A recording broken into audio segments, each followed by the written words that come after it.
The rain fell steadily against the towering windows of the Bellmont estate, each droplet creating intricate patterns on the glass that seemed to mirror the complex web of secrets hidden within those walls. In the heart of Connecticut's most affluent neighborhood, where manicured lawns stretched endlessly and privacy hedges grew tall enough to hide entire lives, stood a mansion that had puzzled the community for over 2 decades. Margaret Chen had always been curious about the Bellmont house. As a child walking to school each morning, she would peer through the iron gates, hoping to catch a glimpse of the family that lived behind those imposing brick walls. The locals whispered about Theodore Bellmont, a reclusive millionaire who had made his fortune in pharmaceutical research, and his wife Eleanor. But what truly captivated everyone's imagination were the rumors about their 19 daughters.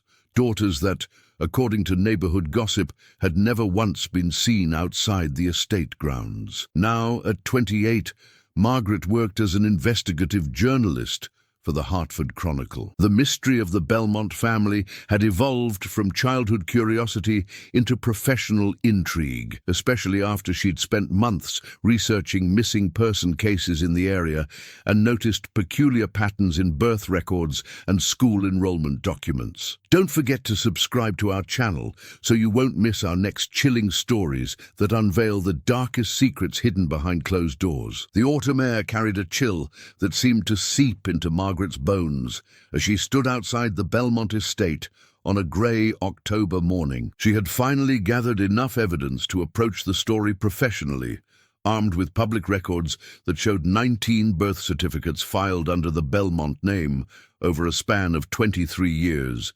Yet no corresponding school enrollment records, medical visits to local practices, or any other documentation that would indicate these children had ever left their home. Dr. Sarah Williams, a child psychologist who had agreed to speak with Margaret off the record, sat across from her in a small coffee shop downtown. The steam from her latte created a misty barrier between them as she spoke in hushed tones about the legal complexities of homeschooling and parental rights. "You have to understand," Dr. Williams explained, her fingers nervously tracing the rim of her cup.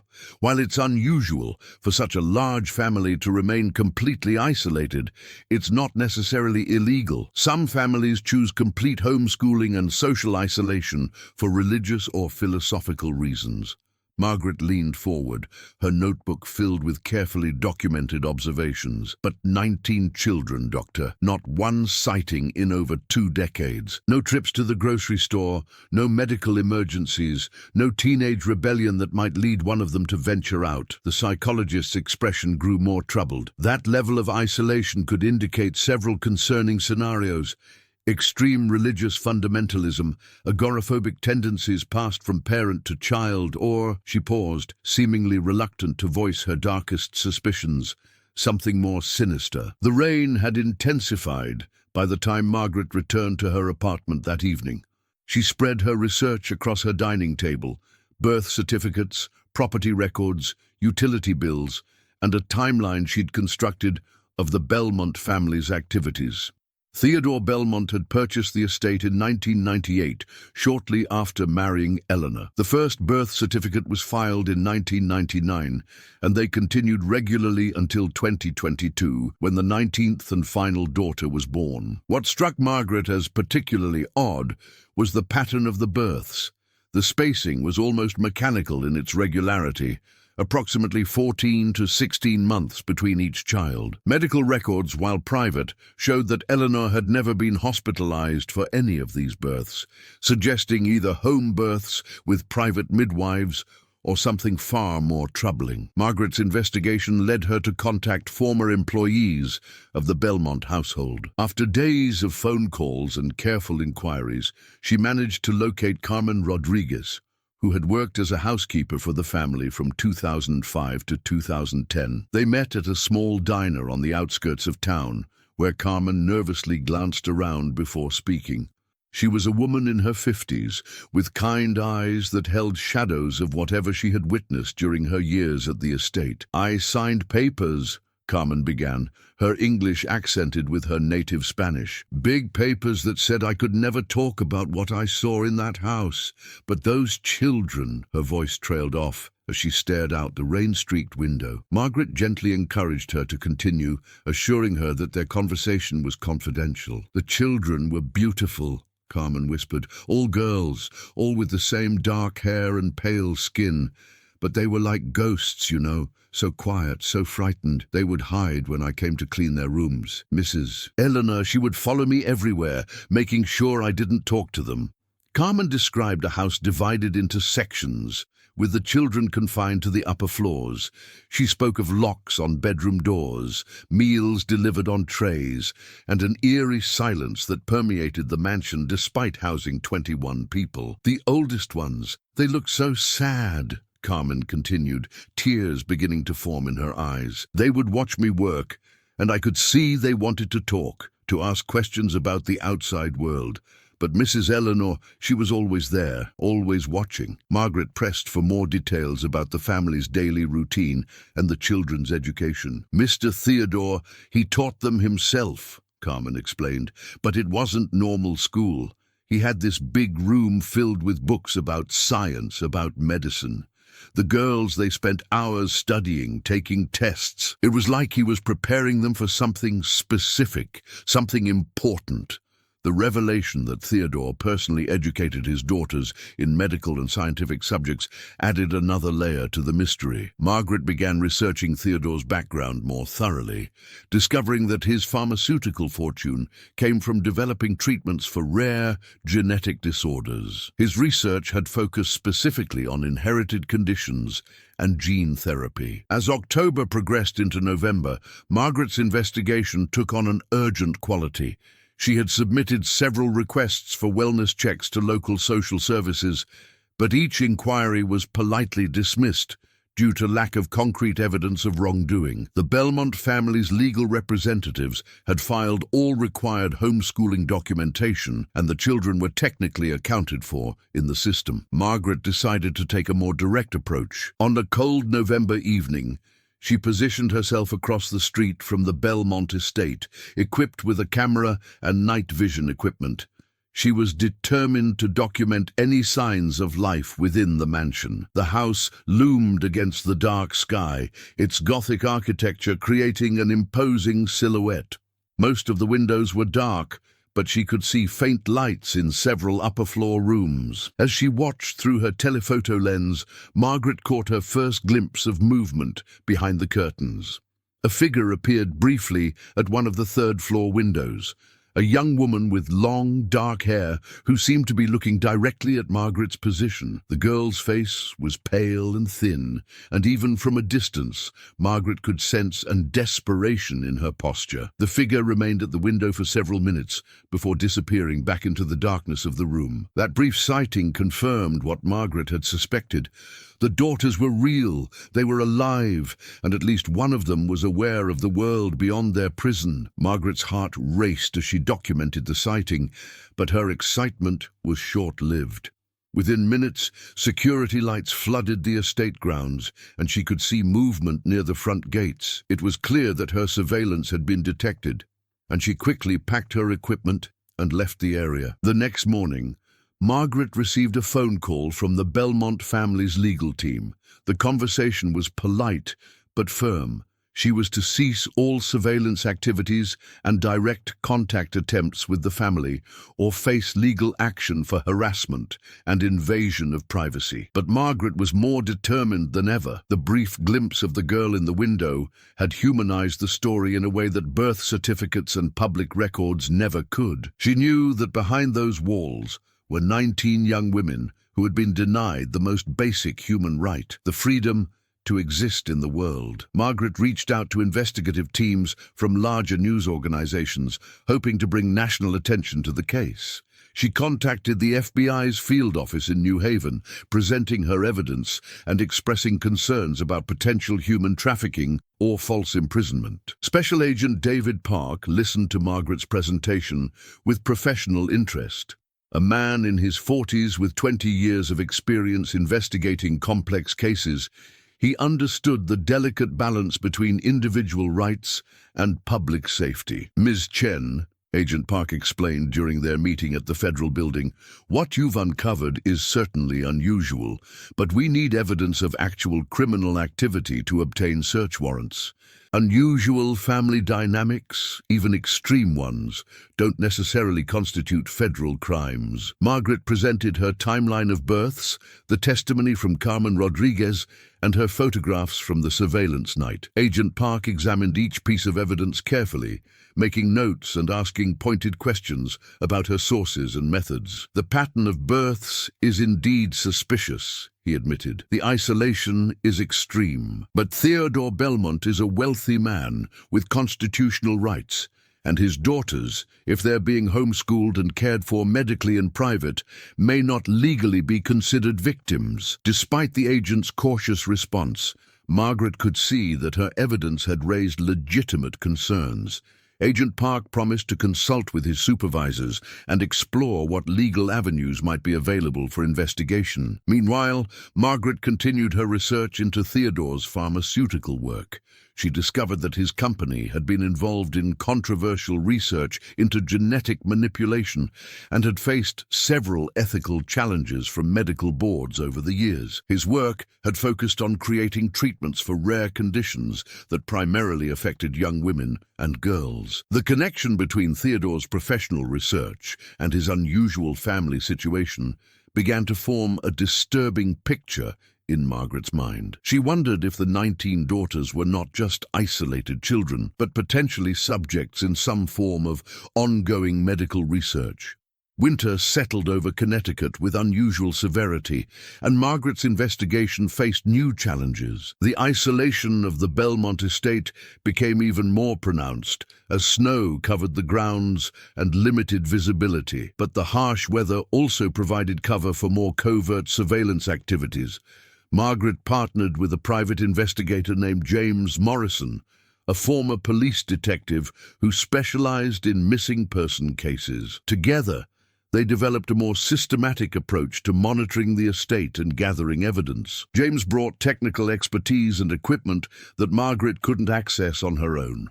Thermal imaging cameras revealed patterns of movement within the house, showing concentrations of body heat in specific areas that suggested where the daughters spent most of their time. "Look at this," James pointed to the thermal readouts from several nights of surveillance. "The heat signatures show at least 15 to 20 individuals in the house, concentrated primarily on the second and third floors. But notice how they're clustered in specific rooms, almost like dormitories." The thermal evidence supported Carmen Rodriguez's description of the children being confined to certain areas of the house. But more troubling were the patterns that suggested some of the heat signatures were consistently stationary, as if individuals were bedridden or restrained. Margaret's investigation took a dramatic turn in late December when she received an unexpected phone call. The voice on the other end was young, female, and terrified. "Please," the caller whispered, "you have to help us. I saw you outside the house. My name is... I can't tell you my name, but we're not all here anymore. Some of my sisters, they're gone." The call lasted only 30 seconds before the line went dead, but it provided the breakthrough Margaret had been hoping for. One of the Bellmont daughters had found a way to contact the outside world, and her message suggested that the situation was even more dire than Margaret had suspected. Margaret immediately contacted Agent Park, reporting the phone call and requesting immediate action. The agent agreed that the call constituted evidence of potential criminal activity and began the process of obtaining emergency search warrants. But time was working against them. Margaret's research into Theodore's background had revealed patterns of behavior suggesting that he was preparing for some kind of major transition. Property records showed that he had recently purchased a large tract of land in rural Montana, far from the scrutiny of Connecticut's suburban communities. The urgency of the situation intensified when James Morrison's surveillance detected unusual activity at the estate. Large moving trucks arrived at the property during the night, and thermal imaging showed significant movement of people and equipment within the house. "They're preparing to move," James informed Margaret during an emergency meeting. "Whatever Theodore Bellmont has been doing with those girls, he's getting ready to take it somewhere more remote. Somewhere where outside intervention would be nearly impossible." Margaret knew that they were running out of time. The mysterious phone call had provided the legal justification for intervention, but the bureaucratic process of obtaining search warrants and coordinating law enforcement response was taking precious days that the Bellmont daughters might not have. On a frigid January morning, Margaret made a decision that would change everything. Rather than wait for official channels to produce results, she decided to approach the estate directly, hoping to make contact with whichever daughter had called her and potentially document evidence that could expedite legal intervention. The snow crunched under Margaret's feet as she approached the Bellmont estate's perimeter fence. She had chosen early morning hours when Theodore and Eleanor would likely be sleeping, and she carried a small camera and recording device to document anything she might discover. The estate's security systems were sophisticated, but James Morrison had identified several blind spots in the surveillance coverage. Margaret managed to reach a section of the fence near the gardens where overgrown hedges provided concealment. As she crept closer to the house, Margaret could see lights in several upper-floor windows despite the early hour. Shadows moved behind curtains, suggesting that the daughters maintained unusual schedules, possibly dictated by their father's research activities. Margaret positioned herself beneath a large oak tree that provided a clear view of the third-floor windows where she had first spotted one of the daughters months earlier. As dawn approached, she was rewarded with signs of activity. A curtain moved aside, and a face appeared at the window. The same pale, dark-haired girl Margaret had seen before. This time, the girl seemed to be looking directly at Margaret's position, and she held up a piece of paper against the glass. Through her telephoto lens, Margaret could make out words written on the paper. "Help us. Basement. They're sick." The message confirmed Margaret's worst fears. The Bellmont daughters were not simply isolated children being homeschooled in unusual circumstances. They were prisoners, and according to the girl's message, some of them were in medical distress. Margaret documented the message with photographs and immediately began withdrawing from the property. But as she moved through the pre-dawn darkness, she heard sounds that would haunt her for the rest of her life. The sound of young women crying, echoing faintly through the winter air from somewhere within the mansion. The crying was not the sound of temporary distress or normal childhood upset. It was the desperate, hopeless sound of prolonged suffering, and it provided the emotional context that Margaret's months of research had been building toward. Margaret rushed directly to the FBI field office, arriving as Agent Park was beginning his workday. The photographs of the message in the window, combined with her audio recordings of the crying, provided the concrete evidence of distress that federal agents needed to take immediate action. "This changes everything," Agent Park acknowledged as he reviewed Margaret's documentation. A direct plea for help from someone inside the house, combined with indications of medical distress, gives us grounds for emergency intervention within hours.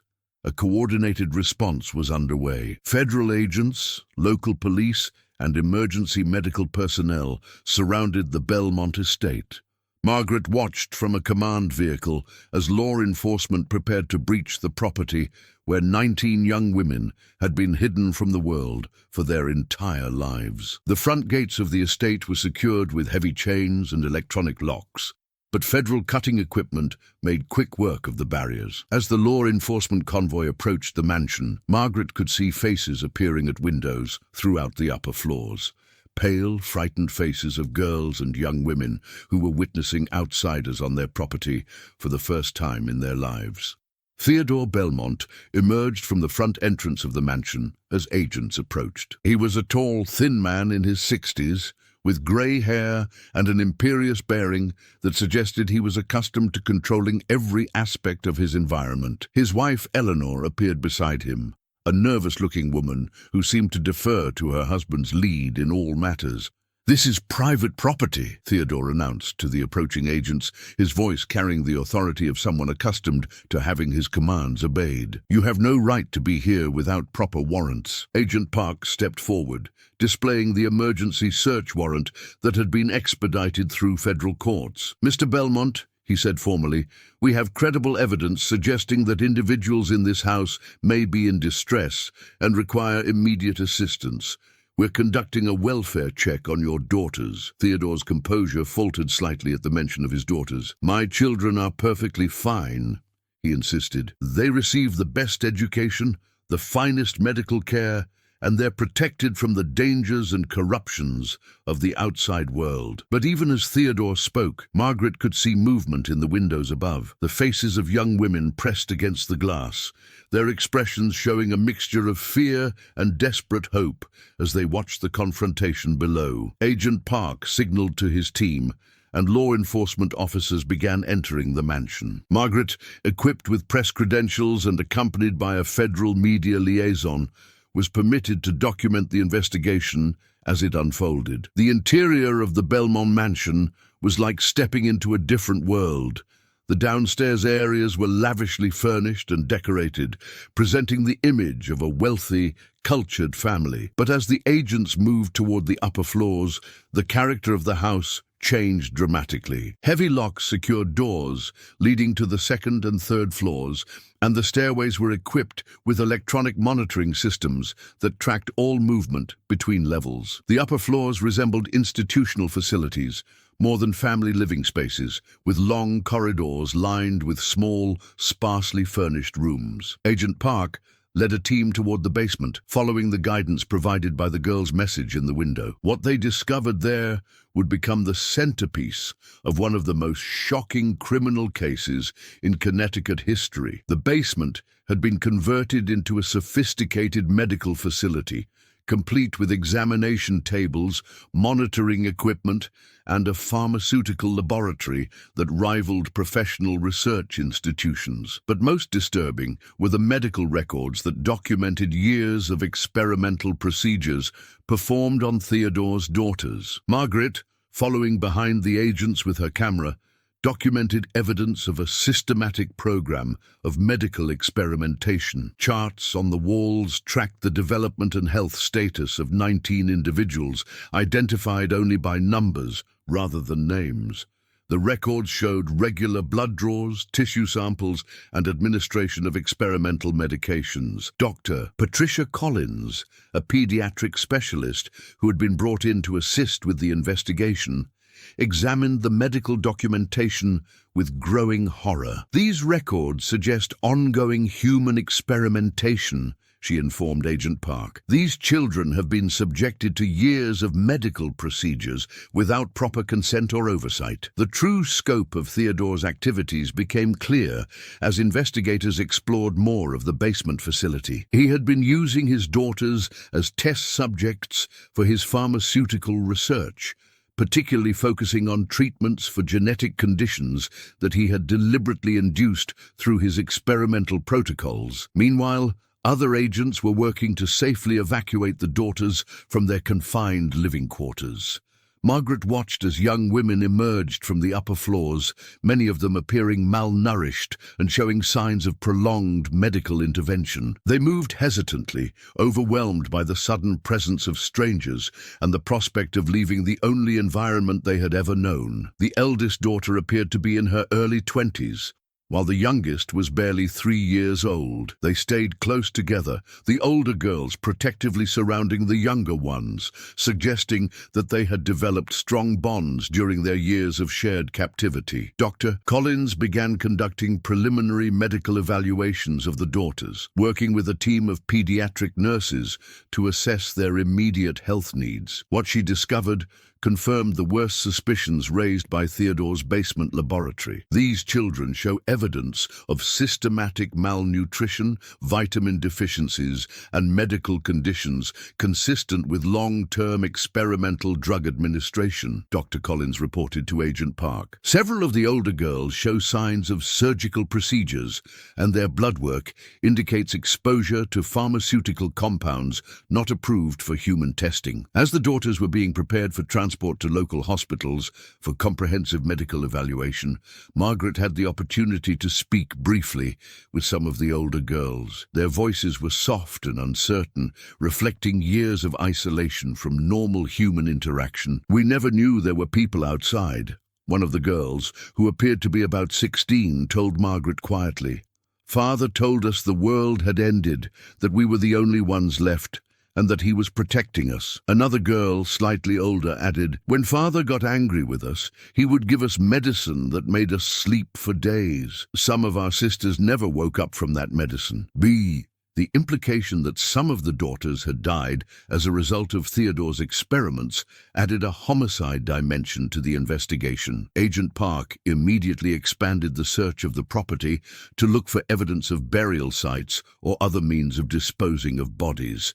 Theodore and Eleanor Bellmont were arrested and charged with multiple federal crimes, including human trafficking, false imprisonment, child endangerment, and conducting illegal medical experiments. Eleanor, when separated from her husband for questioning, revealed that she had been coerced into participating in Theodore's scheme and had lived in fear for her own life throughout their marriage. "He told me that if I ever tried to leave or contact authorities, he would kill me and make it look like an accident," Eleanor confided to federal investigators. "I watched him experiment on my daughters for 20 years, and I was too frightened to stop him." Eleanor's testimony provided crucial evidence about Theodore's methods and motivations.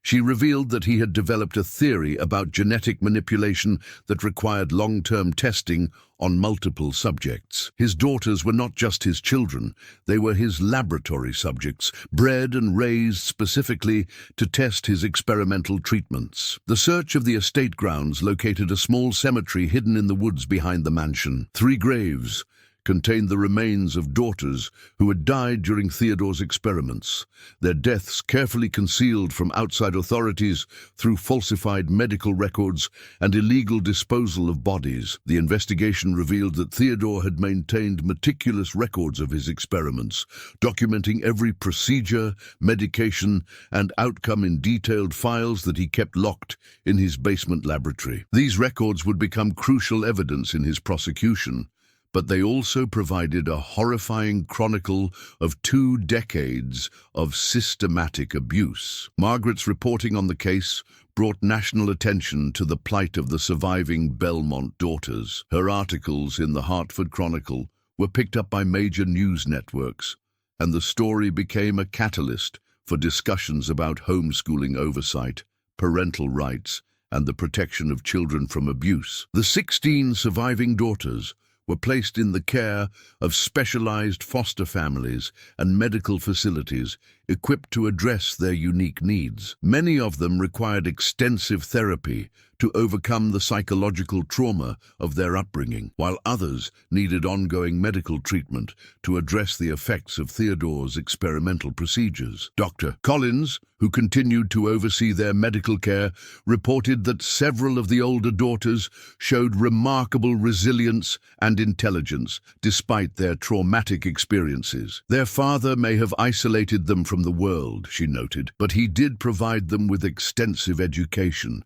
These young women are highly intelligent and eager to learn about the normal world they've been denied." The legal proceedings against Theodore Bellmont became a landmark case in federal court. His defense team argued that his actions were motivated by legitimate scientific research and parental rights, but the evidence of systematic abuse and the deaths of 3 daughters made his conviction inevitable. Margaret continued to follow the story as the surviving daughters began their integration into normal society. The older girls, despite their traumatic background, showed remarkable adaptability and determination to build new lives for themselves. Sarah, the daughter who had held up the message in the window that led to their rescue, became something of a spokesperson for her sisters. In an interview with Margaret, 6 months after their rescue, she expressed both gratitude for their freedom and determination to honor the memory of their sisters who had not survived. "We want people to know that we're not just victims," Sarah said, her voice growing stronger as she spoke. "We survived something terrible, but we're going to use our lives to make sure this never happens to other children. We're going to study and learn and become the people we were never allowed to be." The Bellmont case prompted legislative changes in Connecticut and other states regarding homeschooling oversight and mandatory wellness checks for children who are not enrolled in traditional schools. Margaret's investigative work was recognized with several journalism awards, but she remained focused on the ongoing story of the daughter's recovery and adaptation. Theodore Bellmont was convicted on all charges and sentenced to life in prison without the possibility of parole. Eleanor received a reduced sentence in exchange for her cooperation with investigators and her own history as a victim of Theodore's control and abuse. The Bellmont mansion was sold, with proceeds going toward a trust fund established to support the daughter's education and medical care. The house was eventually demolished, but the story of what happened there continues to serve as a reminder of the importance of protecting children from abuse, even when that abuse occurs behind the closed doors of wealthy, seemingly respectable families. 1 year after their rescue, the surviving Bellmont daughters had begun to build new lives for themselves. The younger children were thriving in loving foster homes, while the older girls were pursuing education and careers that had been denied to them during their captivity. Margaret maintained contact with several of the daughters, particularly Sarah, who had decided to pursue a career in child advocacy. Their friendship had grown from professional necessity into genuine personal connection based on shared commitment to preventing similar tragedies. "You gave us our lives back," Sarah told Margaret during one of their regular meetings. "But more than that, you showed us that there are people in the world who care about others, even strangers. That's something Father never taught us." The story of the 19 daughters of the Bellmont family became more than just a criminal case. It became a testament to human resilience and the power of investigative journalism to expose injustice. Margaret's determination to uncover the truth behind the mysterious family had saved 16 lives and brought justice for those who had died in captivity. As Margaret reflected on the case that had consumed 2 years of her life, she understood that some stories are more than just news. They are calls to action that challenge society to examine its assumptions and protect its most vulnerable members. The empty windows of the demolished Bellmont mansion no longer held secrets, but the legacy of the daughters who survived continues to inspire efforts to ensure that no child is ever again hidden away from the world that should embrace and protect them. The investigation had revealed not just the crimes of one disturbed individual, but the systematic failures that had allowed those crimes to continue for 2 decades. It had shown how isolation, wealth, and the assumption of respectability could be used to conceal the most heinous abuses, and it had demonstrated the critical importance of maintaining vigilance on behalf of those who cannot protect themselves. Margaret's final article in the series concluded with a promise that would guide her career for years to come. The voices of the Bellmont daughters will not be forgotten. Their story reminds us that behind every closed door, there may be someone waiting for the courage of others to set them free. As journalists, as citizens, and as human beings, we have a responsibility to listen for those voices and to act when we hear them calling for help. The 19 daughters of the Bellmont family had finally been seen by the world, and their story would ensure that other hidden children might find their way to freedom and the lives they deserve to live.